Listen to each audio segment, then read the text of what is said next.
আজকে দোয়া করব 1952 সালে যারা এই ভাষা আন্দোলন করতে গিয়ে জীবন দিয়েছিলেন, শহীদ যারা হয়েছিলেন, বরকত, সালাম, রফিক, জব্বার, আল্লাহ পাক যেন তাদেরকে জান্নাতুল ফিরদাউস দান করেন। ভাইরা, এই চারটা শহীদের নাম বললাম, এরা কি মুসলিম না অমুসলিম? মুসলিম। জোরে বলেন। যে ভাষার জন্য মুসলিমরা জীবন দিলেন, কোন হিন্দু, কোন মুশরিক, কোন খ্রিস্টান, কোন বেঈমান কিন্তু বাংলা ভাষার জন্য জীবন দেননি।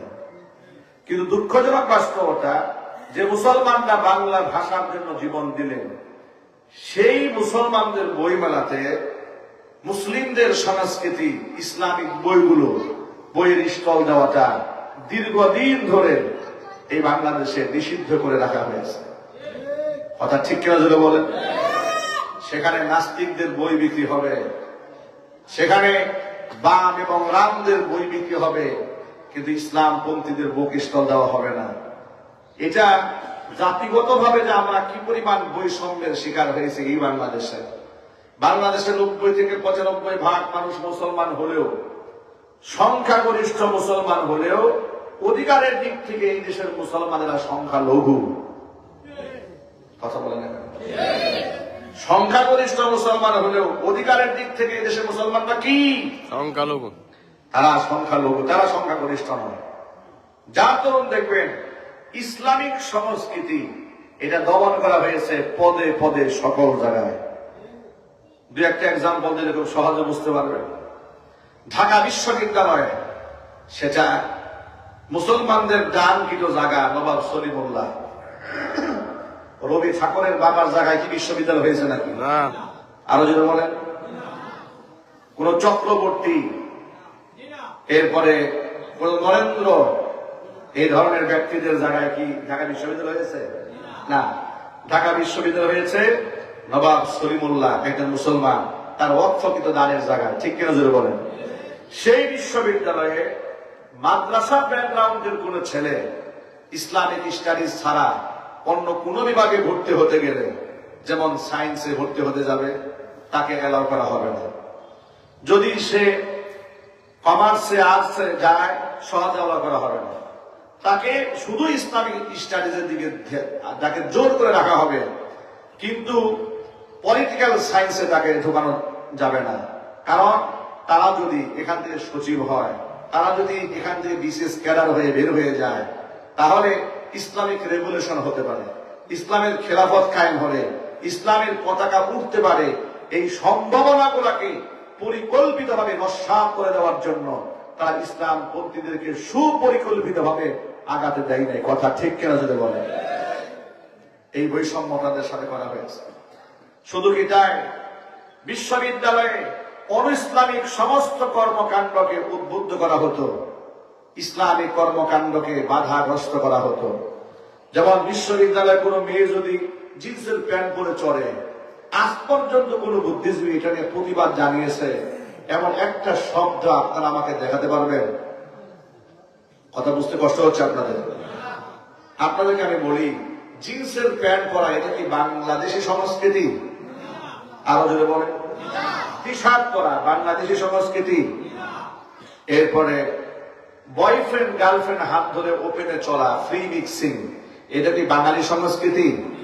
যদি না হয়ে থাকে, তাহলে বোরকা পরলে বাঙালি সংস্কৃতি নষ্ট হইয়া মধ্যপ্রাচ্য তৈরি হয়ে যাচ্ছে, মিডিল ইস্টের সংস্কৃতি বলে সমালোচনা শুনতে পেয়েছে। কিন্তু হাফ প্যান্ট পরলো, জিন্সের প্যান্ট পরলো, এটা নিয়ে কোনো সমালোচনা কেন হলো না? কেন ফ্রি মিক্সিং এর বিরুদ্ধে কোনো কথা বলা হলো না? এর মানে অনইসলামিক যত কর্মকাণ্ড আছে, যত নাস্তিকবাদ আছে, আপনি সব করেন অবলীলায়, বাধা দেওয়া হবে না। কিন্তু যদি আপনি ইসলামিক কিছু একটা করছেন, আপনাকে বাধা দেওয়া হবে।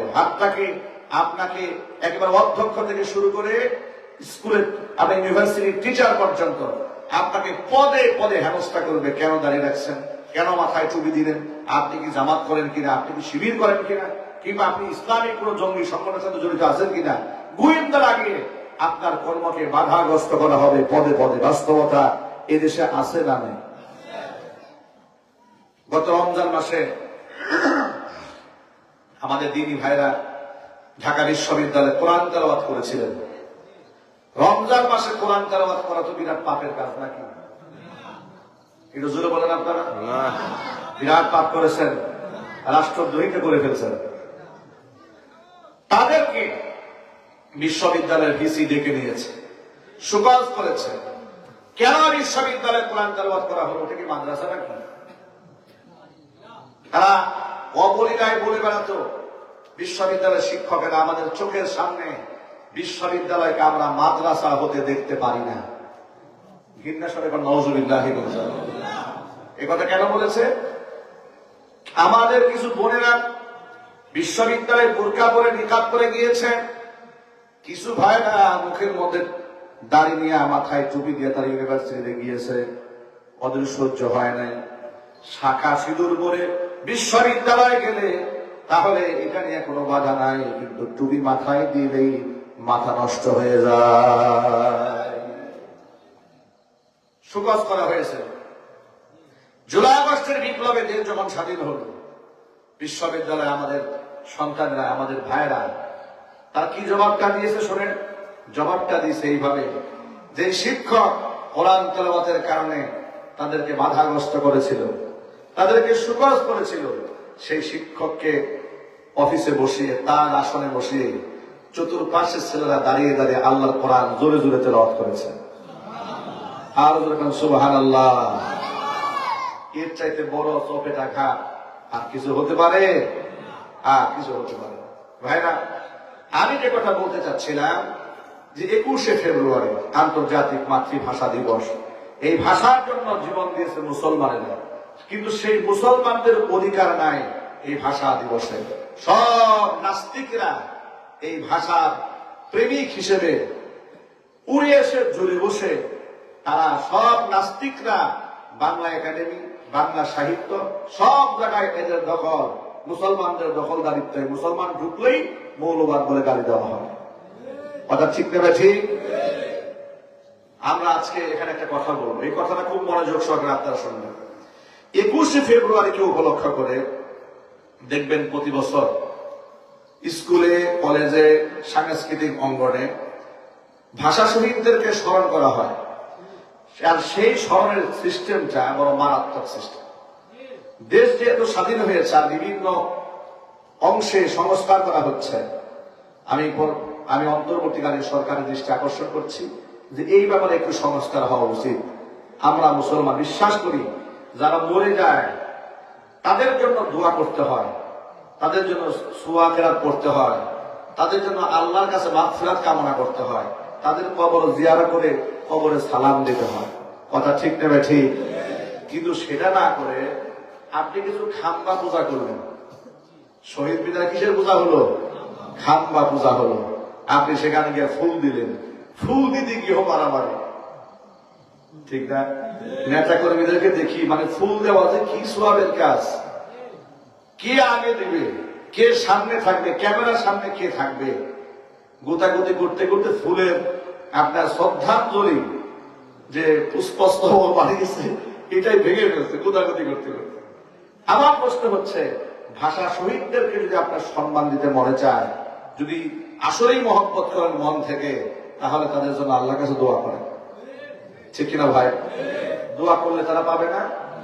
কিন্তু দোয়া না করে আপনি যদি খালি পায়ে শহীদ মিনারে গেলেন, এতগুলা ফুল দিলেন, কি পরিমাণ সওয়াব হবে তাদের? চুপচাপ দাঁড়িয়ে থাকলেন, 1 মিনিট নীরবতা পালন করলেন, কি সওয়াব হবে এতে? তাদের কি কোনো ফায়দা হবে? না, এদের কোনো ফায়দা হবে না। সংস্কার শুরু হয়েছে, সংস্কারের এটাও একটা অংশ হয়ে থাক। ভাষা শহীদদেরকে আমরা স্মরণ করব দোয়ার মাধ্যমে, বলেন ইনশাআল্লাহ। কিন্তু আমরা শিরক করব না, আমরা খাম্বা পূজা করব না, আমরা মাথা নত করবো একজনের সামনে, তিনি কে? চিৎকার দিয়ে বলুন, তিনি কে? রাষ্ট্রীয় শিরক থেকে আমাদের বের হয়ে আসতে হবে। আল্লাহ যেন তৌফিক দান করেন, জোরে বলেন আমিন। এবার আপনারা বলেন, বাংলা ভাষার স্রষ্টাকে? জোরে। মাতৃভাষার গুরুত্ব দিন। ভাষা আল্লাহ পাকের নিয়ামত। এই যে আমি আপনাদের সামনে কথা বলছি, আপনারা আমার বক্তব্য শুনতে পাচ্ছেন, এটা আল্লাহর দান।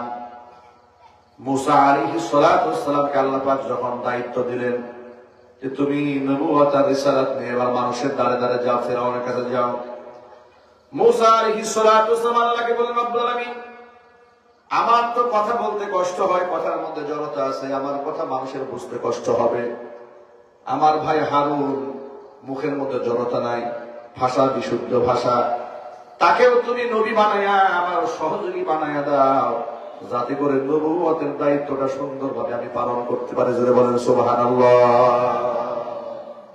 এই জবান এটা আল্লাহ পাকের বিরাট দান। সুতরাং যেখানে যেভাবে খুশি সেভাবে এটাকে ব্যবহার করা যাবে না। আল্লাহর দেওয়া জবান আল্লাহর হুকুমে ব্যবহার করতে হবে। প্রত্যেকটা শব্দ বলার আগে চিন্তা করতে হবে যে আমার এই কথা রেকর্ড হয়ে যাচ্ছে। কোরআন মাজিদের মধ্যে আল্লাহ পাক বলছেন, মা ইয়ালফিযু মিন